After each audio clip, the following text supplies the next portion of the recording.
Hello, hello, and welcome to another episode of Homeschool Moms Unfiltered. We are your messy, imperfect homeschool mom friends. I'm your host, Amanda, and this is my awesome co host. Hello, I'm Megan. All right, so I will start with Happy New Year, right? I'm not big on resolutions. I mostly commit to embracing contentment. I don't need to put more on my plate. I got plenty going on. I'm not resoluting to anything. How about you? Do you guys do resolutions in your house? No, not really. I mean, one year I set a really superficial one to try and accessorize more because I don't wear a lot of jewelry, and I think I lasted about a week. So thankfully, it wasn't a more serious goal than that, but generally speaking, not so much. Yeah. We live in a condo complex and the gym is on the first floor of our building. And so for the next 2 weeks, our community gym is going to be full constantly. And then life will get back to normal. It'll be fine, right? I feel like that's kind of what happens with most resolutions. That's why I'm not a huge fan of them. Yeah. But so anyway, this week we are going to kick off the new year with another one of our Unfiltered Bites episodes. So this is one of those topics that we have referenced before many times, actually, if we're going to get right down to it. But it always seems to get kind of buried in a full episode. And we decided that it really deserved its own little standalone segment. Okay. It's important. So today we're going to be talking specifically about seeking curriculum or resource suggestions in Facebook groups. This is applicable to newbies seeking advice and veterans offering advice. So clean out your ears, turn on your listening ears, whatever you say in your house. Here we go. Yeah. And I mean, it'll be helpful, I think, for newbies, but more so for veterans. It's like, come on now, come on. We know better, right? So, okay, we see posts in groups all the time that are like, we need something new for ELA. What are you using? Or I'm about to start homeschooling. What's the best program? So we all know, I read those posts and I have more questions than answers. Now, if you're a newbie and you're posting and your question is super vague, I totally get that because it's like, that's saying you don't know what you don't know. And so you're like, I don't even know how to formulate a question because I'm 10 steps behind the starting line. I am so confused that I'm not even sure what I'm supposed to be asking. So that I totally get. Where I struggle is then when the veterans are like, try this, try that, try this, try that. And it's like, hold on a second. I have more questions than I have answers, right? How old is your kid? I mean, how do you even begin to give someone advice on what program they should be using when you don't know if their kid is 4 or 17? Like, how? How are you giving anyone advice when you don't have those answers? So newbies, include that sort of information in your post. Pop on there, here's how old my kiddo is, et cetera, because that's going to be huge in getting the answer. Sometimes too, it's because sometimes the question that you're asking isn't age appropriate for that kiddo. So sometimes it's because your 4-year-old shouldn't be writing essays, and that's okay. So having that information is helpful. Okay, in a scenario where you say, like, we need something new for ELA, what are you using? What have you already tried?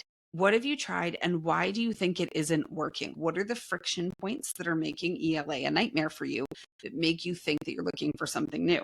Because if your ELA program isn't working for XYZ reason, and then everybody's suggestions replicate those same scenarios or those same structure or the same learning style as the thing that's not working for you, you're going to end up switching to one of those and find yourself in the exact same pickle that you were in before. So what have you already tried? Why isn't it working? Why are you looking for something new? So that people go, oh, it's because your kid doesn't learn that way. Oh, they might learn this way. This program works entirely different. Have you considered that? And then you can have a more engaging dialogue. How about, how does your kiddo learn best? Do they learn best online? Do they learn best through worksheets? Do they learn best through interpretive dance? I don't know, like whatever. How does your kid learn? Does it need to be hands-on? Should it be in a project? Should it be in a unit study? How does your kid learn? Because I have 3 kids, and even among my 3 kids, they all learn quite differently. But even let's say I'm taking my kiddo who's closest in age to Amanda's kiddo, right? they learn entirely differently. I am confident of that. Like, without living in Amanda's house and working one-on-one with her kid, they're two really different kids. They're probably going to learn very, very differently. So how does your kid learn best? And then another thing that I think is really important is, are there any learning differences involved? If your kiddo is dyslexic, if your kiddo's ADHD, autistic, what are those differences, and how does it affect the way that they learn, so that we can set that kiddo up for success when sharing advice, right? So veterans, please, please, please, for the love of everything, right? If somebody posts like, I'm new, what's the best curriculum? Please stop shouting curriculum suggestions at the new people. It just doesn't make sense. It's like if somebody stands on the street corner and is like, I'm hungry, and people just walk by and they're like, French fries, pizza, Brussels sprouts. What are you supposed to do with that information? Some of those foods you might not like. Some of them you might be allergic to. Some might not be available in the neighborhood you live in. Some of them you might not have heard of. You can't even spell them, let alone figure out what to do. And so you just have all these useless suggestions bouncing off of you, and you're just standing there going, I'm still hungry. It doesn't make a ton of sense. So all that to say, right, newbies, put as much info in your post as you can. If you don't know how your kid learns best yet, that's okay. You might not know that, and that's totally cool. If you're not sure about learning differences because they're young, or you haven't had a chance to get an eval and you kind of suspect but you're not sure, that's okay. Don't worry about it. But whatever info you do have, like at a minimum, you're going to want age in there and some other things, right? Give as much detail as you possibly can. And veterans, if you see that the details are missing, before you just start shouting responses into the void, ask some clarifying questions so that maybe we can try and steer people who are looking for advice towards something that's at least closer to being a good fit for their needs. Can I get off my soapbox now? But I mean, it's so true, right? And we see it. We see it all the time in every group that we're in. It happens.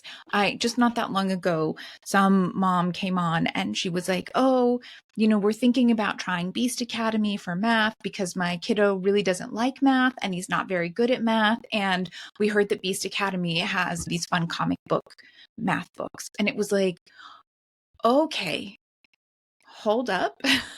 Like, Beast Academy is not the math for a kid who doesn't like math. If you really think that you want to try it, please just do the free trial or get like one of the books used secondhand from somewhere.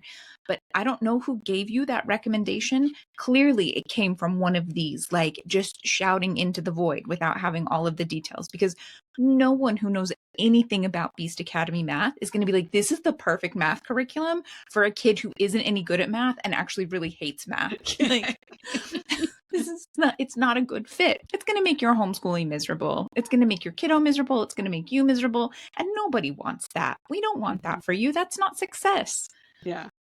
Yeah, it doesn't make All sense. Right. So, right. Exactly. It's just that thing, keep in mind that if you don't have the information, if you don't have the details, it's just truly random shots in the dark. You're no closer to what you wanted. You're no further ahead than if you just randomly Googled it on your own. Now, if you're looking for a place to ask super targeted, personalized questions, you can absolutely come to us. We do, if you feel like you need a lot of help, we do coaching sessions. You can book those with us. You can book it with me or Megan or both of us together. If you want just more of a general, you don't feel like you need quite that much, but you do want some really specific, like, what about ELA or what about this? Come join our Patreon community. If you join at the VIP level, which is only $12 a month, it's not that high. We do monthly Q&A session. We talk all things homeschooling and parenting, and really, this is a time when we really get into the nitty gritty of specific recommendations and suggestions, and it gives us time to ask questions and really understand. We're happy to kind of help mentor and guide during those sessions. And then we also have a second one every month that's much more fun. It's about talking with other adults and having grown-up conversations about things, sometimes kid-related, but we try to not have it be all completely kid-related. It's like a, happy hour, mom's night out kind of thing, although it's definitely not limited to just moms. If you're a dad listening, feel free to join us. So yeah, you can join our Patreon community.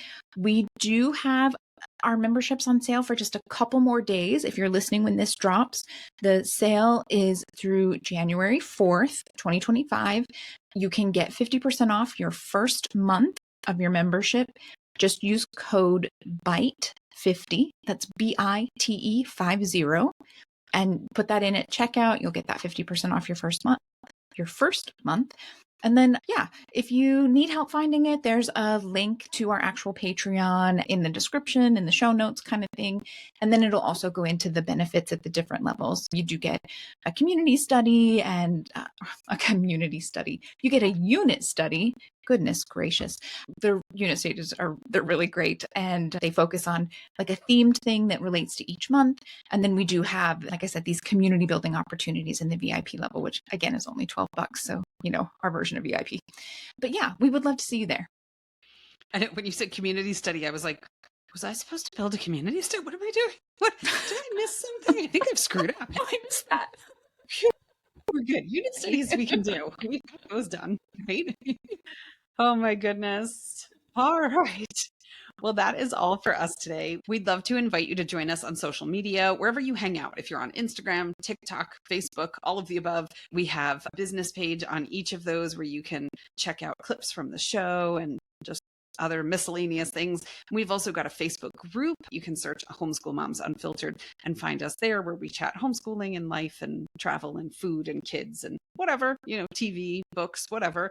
So come and hang out with us wherever you'd like. We would love to welcome you.